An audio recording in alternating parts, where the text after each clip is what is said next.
Alors, frères et sœurs, je vous souhaite un bon début de sabbat, une belle journée dans le Seigneur. Que la grâce et la paix de Dieu notre Père et du Seigneur Jésus-Christ soient avec nous tous en ce saint jour. Le message que je veux vous apporter aujourd'hui, c'est une réflexion personnelle que je porte dans mon cœur depuis déjà très longtemps et qui s'est intensifiée au cours de la dernière année. Juste avant de partir, je veux quand même vous dire pourquoi j'ai choisi ça, choisir son combat. C'est une petite phrase, c'est une expression que je me dis souvent dans ma tête. Puis que, peut-être pas à voix haute, mais que souvent je me répète parce qu'on a beaucoup de combats dans une même journée. On a beaucoup de décisions à prendre, que ce soit des fois des choses qui viennent me déranger. Mais le Seigneur m'a donné ça pour m'aider à avoir un meilleur contrôle de moi, de ne pas m'emporter. Je me dis, Mariette, choisis ton combat, Mariette. Choisis ton combat. Prends ça relax, prends le temps de réfléchir. Fait que c'est une belle expression à toi qui, moi, m'aide énormément dans mon cheminement. Puis là, ce matin, ma réflexion, c'est sur ce sujet-là. Chaque jour de notre vie, là, on a des combats à vivre. Puis ça, c'est depuis notre naissance. Vous avez juste à penser à la naissance d'un enfant. Combien qu'il y a à lutter pour se frayer le chemin vers la sortie, pour arriver dans notre monde. Avec quelle force il doit avoir pour prendre sa première respiration. Toute notre vie, on a des combats. Puis ça dure jusqu'à la fin. On va aller voir où tout ça a commencé. Dans Apocalypse, chapitre 12, le verset 7, il nous est dit « Il y eut guerre dans le ciel. Michel et ses anges combattirent contre le dragon, et le dragon et ses anges combattirent. » Je pense que c'est le premier combat qu'il y a eu. C'est là que ça a commencé. En tout cas, si le Seigneur, il ne m'a pas montré autre chose pour moi, c'est ce que la Bible nous parle. Avez-vous déjà pensé que celui qu'on appelle aujourd'hui le dragon a déjà été un proche du Seigneur? Son meilleur ami? Probablement. Un confident même, peut-être. J'imagine Jésus qui, après avoir rencontré le Père, avoir fait des plans, venait voir Lucifer, puis qui partageait avec lui. C'était quoi leur projet? Dieu avait pour Lucifer de grands projets. Il avait fait quelque chose de spécial. Lucifer était un chef-d'œuvre de Dieu. On peut voir ça dans Ézéchiel 28. « Ainsi parle le Seigneur l'Éternel. Tu mettais le sceau à la perfection. Tu étais plein de sagesse, parfait en beauté. Tu étais en Éden, le jardin de Dieu. Tu étais couvert de toute espèce de pierres précieuses, de sardoine, de topaze, de diamant, de chrysolite, d'onyx, de jaspe, de saphir, d'escarboucle, d'émeraude et d'or. Tes tambourins et tes flûtes étaient à ton service, préparés pour le jour où tu fus créé. » Ah, c'est spécial, là. Tu étais un chérubin protecteur aux ailes déployées. Je t'avais placé et tu étais sur la sainte montagne de Dieu. Tu marchais au milieu des pierres étincelantes. Tu as été intègre dans tes voies depuis le jour où tu fus créé jusqu'à celui où l'iniquité a été trouvée chez toi. Ton cœur s'est élevé à cause de ta beauté. Tu as corrompu ta sagesse par ton éclat.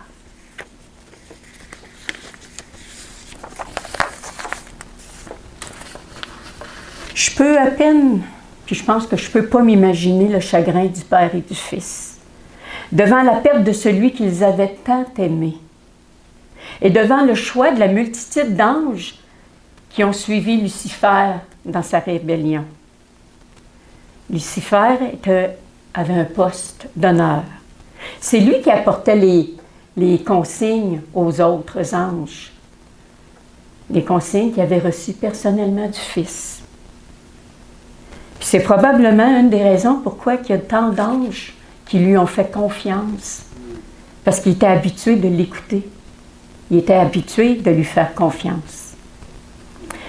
Dieu et le Fils avaient conçu de grands projets à son endroit. Qu'en adviendra-t-il de lui? Dans Ésaïe 14, le prophète nous dit « Te voilà tombé du ciel, astre brillant, fils de l'aurore. Tu es abattu à terre, toi le vainqueur des nations. Tu disais en ton cœur, je monterai au ciel, je lèverai mon trône au-dessus des étoiles de Dieu. Je m'assiérai sur la montagne de l'assemblée, à l'extrémité des septentrions. Je monterai sur le sommet des nues, je serai semblable au Très-Haut. » Les honneurs lui ont fait oublier qu'il était une créature, qu'il était redevable à Dieu le Père et à son Fils. L'orgueil a pris racine et il a cessé d'être reconnaissant. Il a perdu confiance, il a cessé de croire en son Créateur. Et maintenant qu'il est chassé du ciel, la vengeance grandit dans son cœur. S'il n'a pas sa place auprès du Père et du Fils, il fera tout en son pouvoir pour que l'homme, fait à la ressemblance de Dieu, n'ait plus accès au Père et au Fils. Il briserait leur relation.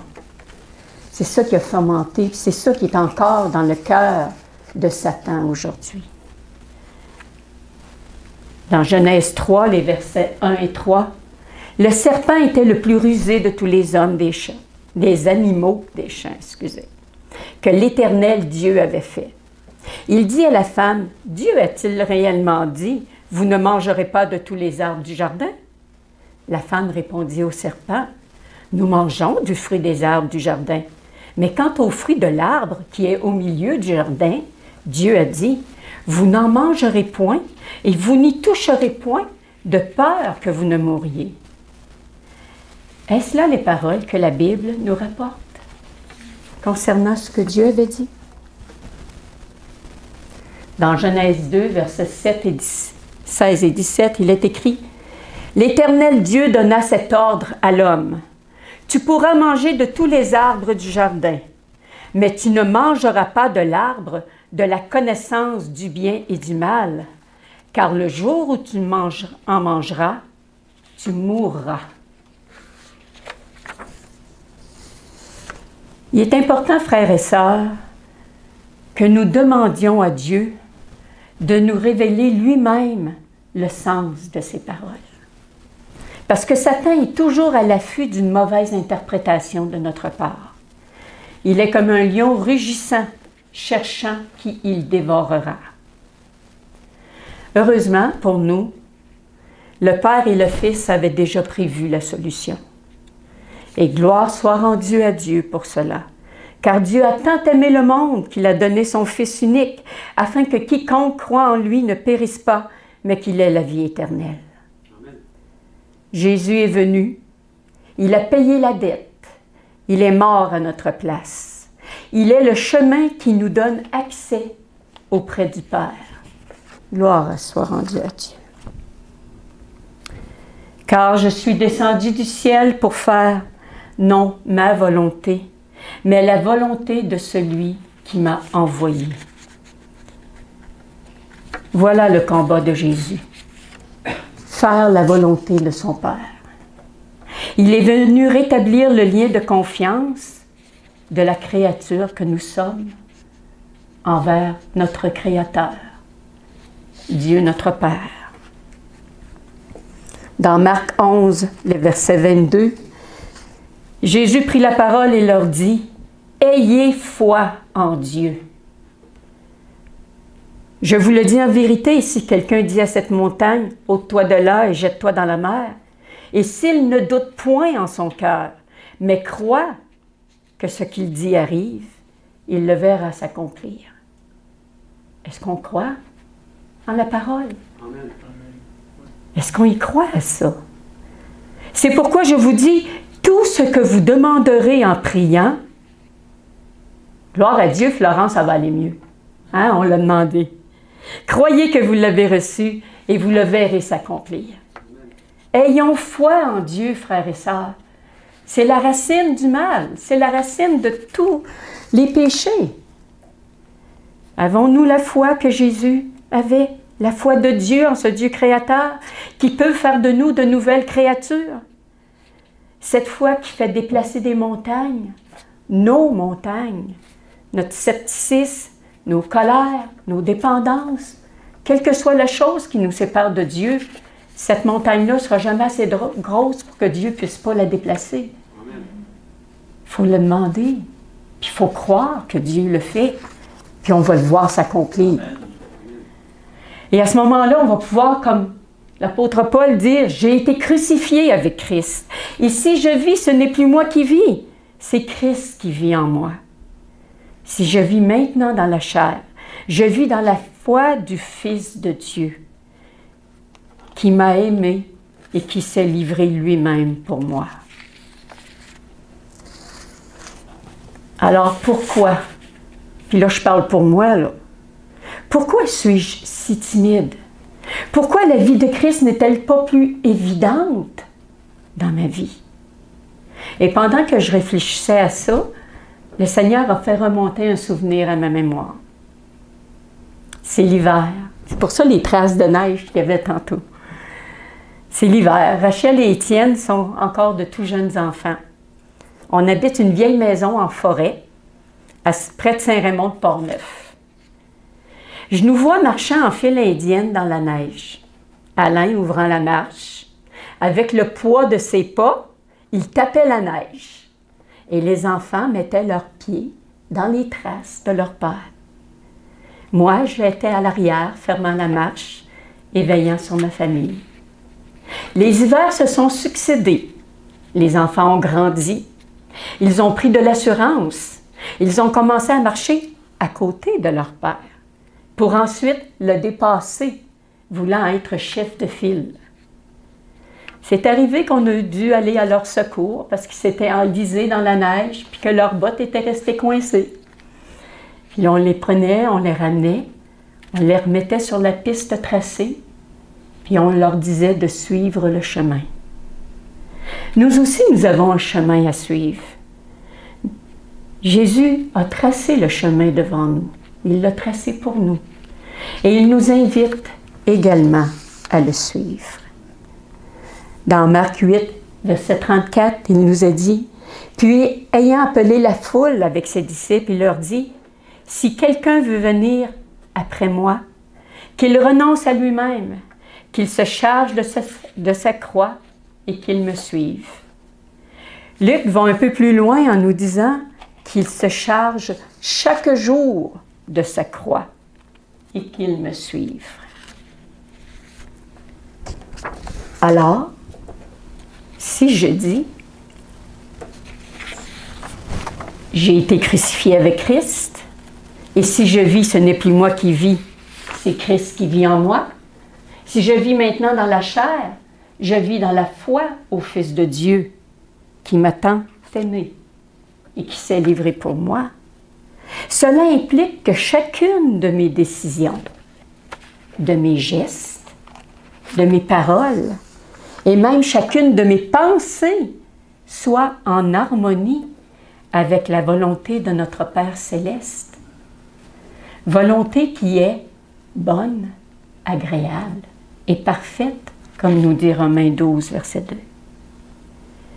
C'est ainsi que Jésus a vécu, et ce sont les traces qu'il nous a laissées. Mais Jésus nous connaît, il connaît nos faiblesses. C'est pourquoi il nous dit dans Matthieu 19, verset 26, en les regardant, il leur dit, « Aux hommes, cela est impossible, mais à Dieu, tout est possible. » Hein? Ayons confiance. Il ne faut pas regarder à nous-mêmes, regardons à Dieu. Puis ça va être possible que nos pensées, nos décisions, nos gestes, nos paroles soient en harmonie avec sa volonté.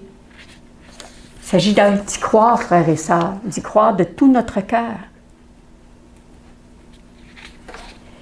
Le Seigneur nous met quand même en garde.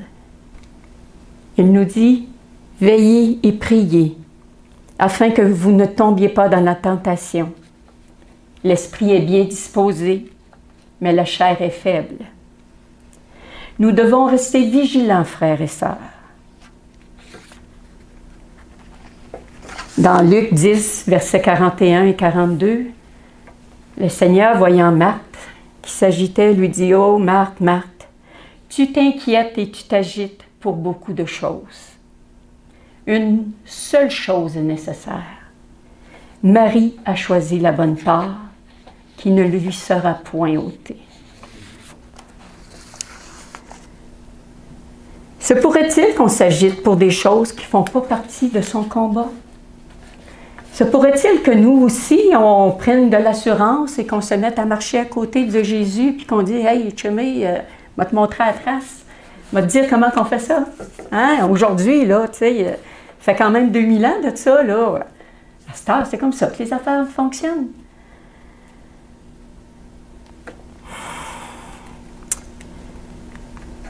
Est-ce que nous cherchons à faire notre combat ou à faire celui du Seigneur? Dans Jacques, au chapitre 2, verset 10, il nous est dit « Car quiconque observe toute la loi, mais pêche contre un seul commandement, devient coupable de tous. » Ça, là, ça m'a toujours... Le livre de Jacques, c'est un des livres dans la Bible qui était mon préféré, que j'ai le plus lu au début de ma foi chrétienne. Et ce verset-là, là, wow! Un seul péché, puis tu es coupable de tous. C'est comme ça. Parce que quel que soit le péché, la racine est la même. Nous avons cessé de mettre notre confiance en Dieu. C'est ça la racine du mal. On arrête de lui faire confiance. On va croire dans les hommes, on va croire en nous-mêmes, on va croire dans la science, avant de croire en Dieu. On reprend le contrôle, on décide, on choisit quel est le combat et de quelle façon ça doit être mené. Comment agirait Jésus s'il était venu à notre époque? S'il était arrivé en 2020, là, en pleine crise de COVID, serait-il devenu défenseur des injustices? Dénoncerait-il la perte de nos libertés? Encouragerait-il la désobéissance des exigences des gouvernements? Notre époque est-elle si différente de celle où il est venu? Dans Daniel 7, verset 7. « Après cela, je regardai pendant mes visions nocturnes. » C'est Daniel qui nous parle. « Et voici, il y avait un quatrième animal, terrible, épouvantable et extraordinairement fort. Il avait de grandes dents de fer, il mangeait, brisait et il foulait aux pieds ce qui restait. Il était différent de tous les animaux précédents. »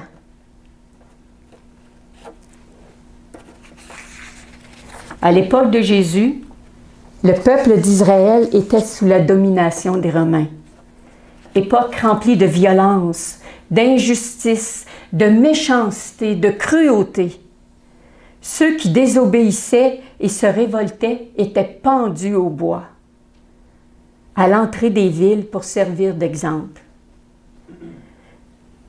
La Bible nous mentionne un groupe appelé les Zélotes.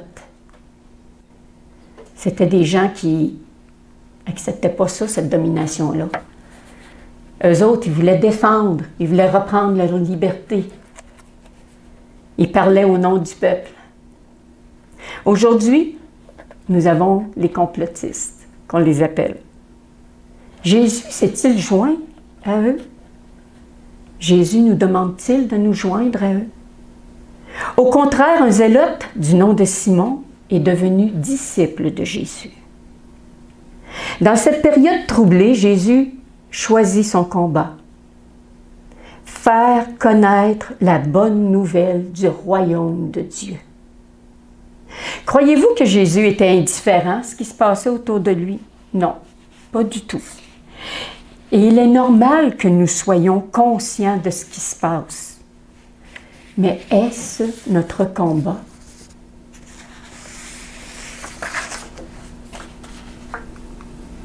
Car je suis descendu du ciel pour faire non ma volonté, mais la volonté de celui qui m'a envoyé. Je suis persuadée que Jésus devait être dérangé par ce qu'il voyait. Humainement, on n'est pas insensible à ce qui se passe autour de nous. Mais comment est-ce que Jésus a agi en ces temps de trouble qui étaient les siens et qui sont les nôtres aujourd'hui? Jésus parcourait toute la Galilée, enseignant dans les synagogues, prêchant la bonne nouvelle du royaume de Dieu et guérissant toute maladie et toute infirmité parmi le peuple.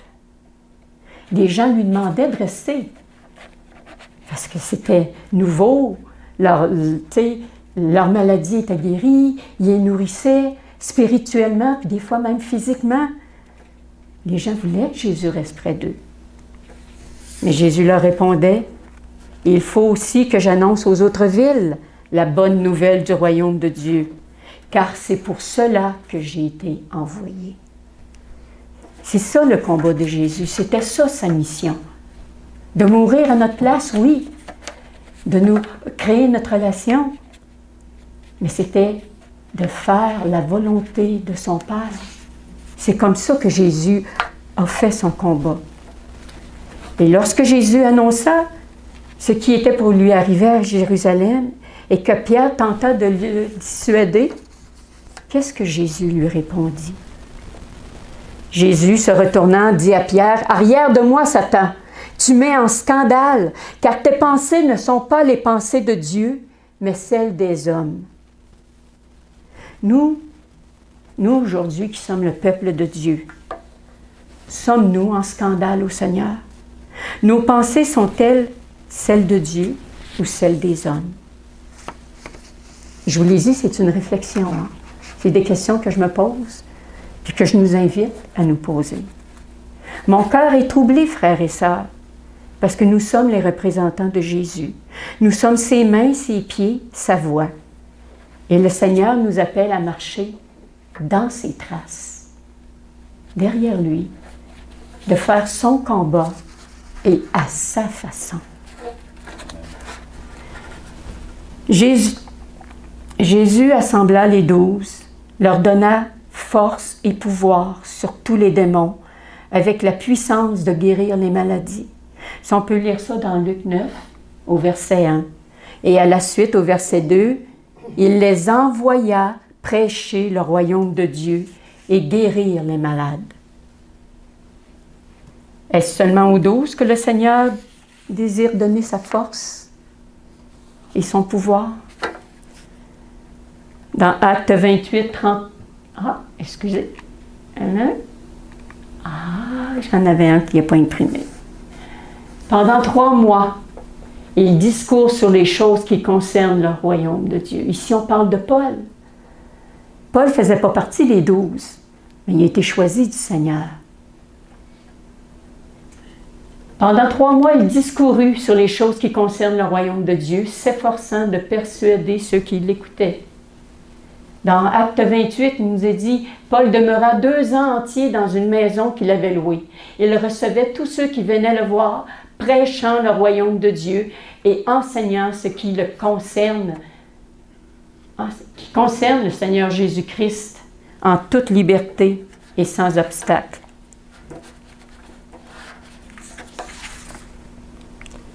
Un dernier texte de Paul. Et maintenant, voici, je sais que vous ne verrez plus mon visage, vous tous au milieu desquels j'ai passé en prêchant le royaume de Dieu. Du temps de Paul, les tribulations étaient là aussi, les troubles étaient là aussi.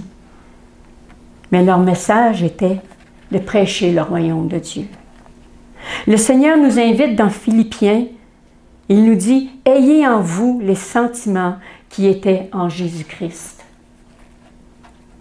Avons-nous les sentiments qui étaient en Jésus-Christ? Si c'est le cas, frères et sœurs, nous ferons toutes choses sans murmure ni hésitation. afin que nous soyons irréprochables et purs, des enfants de Dieu irrépréhensibles, au milieu d'une génération perverse et corrompue, parmi laquelle vous brillez, ou nous brillons, comme des flambeaux dans le monde, portant des banderoles anti-masques, anti-vaccins? Non. Le combat de Christ, c'est de porter la parole de vie. C'est à ça que nous sommes appelés, nous, en tant que chrétiens. Puis ça, c'est pas juste pour notre petit groupe, là. Toutes les églises, toutes les dénominations, tous ceux qui se disent enfants de Dieu, qui ont été touchés par l'amour de Dieu, nous sommes appelés à porter le combat que Jésus a porté. Et le Seigneur nous dit, « Quel est donc le serviteur fidèle et prudent que son maître a établi sur ses gens pour leur donner la nourriture au temps convenable? Heureux ce serviteur que son maître, à son arrivée, trouvera faisant ainsi. Je vous le dis en vérité, il l'établira sur tous ses biens. » Avant de terminer, j'aimerais lire un passage dans l'écrit de Jésus-Christ, le chapitre 30, que je vous encourage fortement à lire. La page 284. Les apôtres étaient très différents les uns des autres, par leur habitude et par leur disposition. Il y avait Lévi-Matthieu, le péager, Simon, l'ardent zélote, n'admettant aucun compromis avec le pouvoir humain, romain, Pierre, généreux et impulsif, Judas, l'âme mesquine, Thomas, dont le cœur était bon mais timide et craintif, Philippe, à l'esprit lent et enclin au doute. Tous ces hommes rassemblent, excusez-moi, j'oubliais, les fils de Zébédée, ambitieux et francs avec leurs frères. Elle nous dit, tous ces hommes se trouvaient rassemblés, chacun ayant ses défauts et ses tendances au mal, soit héréditaires ou acquises. Tous appelés à demeurer dans la famille de Dieu, en Christ et par Christ, devaient atteindre l'unité de la foi, de la doctrine et de l'esprit. Ils connaîtraient les épreuves, les diversités d'opinions, suscitant parfois des griefs. Mais toute dissension serait évitée aussi longtemps que le Christ habiterait dans leur cœur. Son amour les ferait s'entraimer. Les instructions du Maître établiraient l'harmonie entre eux, ramenant les disciples à l'unité, tant et si bien qu'ils finiraient par être un même esprit et n'avoir qu'un même jugement. Gloire à Dieu. Puisse-t-il mettre ça en œuvre aujourd'hui? Le Christ étant le grand centre, ils se rapprochaient mutuellement. Le Christ étant le grand centre, nous nous rapprochons mutuellement, dans la même mesure qu'ils se rapprochaient du centre. Plus qu'on regarde à Christ, plus qu'on marche dans ses traces, plus qu'on va être proches les uns des autres, frères et sœurs, plus qu'on va avoir l'unité de la foi. Celui qui appela les pécheurs de Galilée appelle encore aujourd'hui des hommes à son service. Il est tout aussi désireux de manifester sa puissance par nous qu'il ne l'était de le faire par ses premiers disciples. Quel que soit notre état d'imperfection et de péché, le Seigneur nous offre de devenir ses associés et ses imitateurs. Il nous invite à recevoir ses instructions divines pour que, étant unis à lui, nous devenions capables d'accomplir ses œuvres. Nous portons ce trésor dans des vases de terre, afin que cette grande puissance soit attribuée à Dieu et non pas à nous. Le Seigneur nous connaît. Le Seigneur comprend nos faiblesses. Il sait qu'on est juste des vases de terre. puis qu'on peut se tromper, puis qu'on peut avoir des difficultés. Moi, lors de ma première prédication, je vous ai partagé que j'avais une faiblesse avec des séries télévisées. Mais je l'ai encore, cette faiblesse-là, puis je me rends compte que j'ai encore de l'amour pour ça. Puis je dis, Seigneur, comment ça se fait que je prends encore du plaisir à ça? Tu sais, quand je reviens de travailler, je suis fatiguée le soir, là, puis je sais que je pourrais écouter une prédication, mais il me semble que là, ça va me faire travailler, ça va me faire réfléchir, puis je suis fatiguée. Fait que j'aime mieux me mettre sur le neutre. Je mets une émission, je pense plus à rien, je suis zombie. C'est vrai! Puis j'y prends du plaisir. Priez pour moi, frères et sœurs, que j'aie la délivrance de ça. Parce que la volonté de Dieu, c'est ça qui est agréable. Que ça devienne ça qui soit mon bonheur.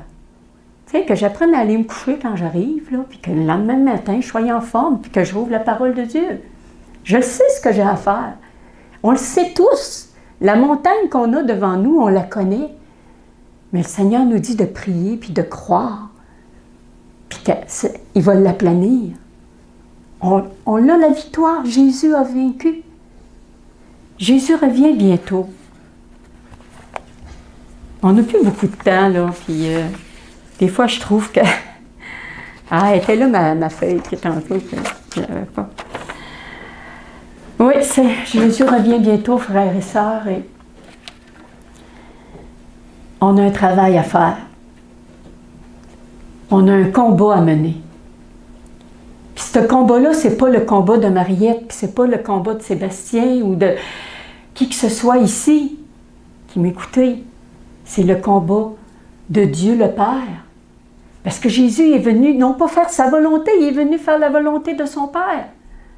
C'est la volonté, c'est le combat de notre Dieu qu'on a à faire. Et il sait comment le faire. Il nous a tout montré, Jésus est venu nous montrer le chemin. Ayons foi, ayons confiance.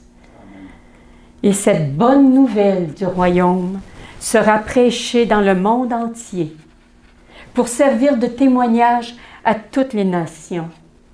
Alors viendra la fin. Que Dieu nous bénisse, que Dieu soit avec nous, nous aide. On a besoin de lui. Parce qu'il nous l'a dit tout à l'heure, hein? À l'homme, c'est impossible, mais à Dieu, tout est possible. Amen. Gloire à Dieu.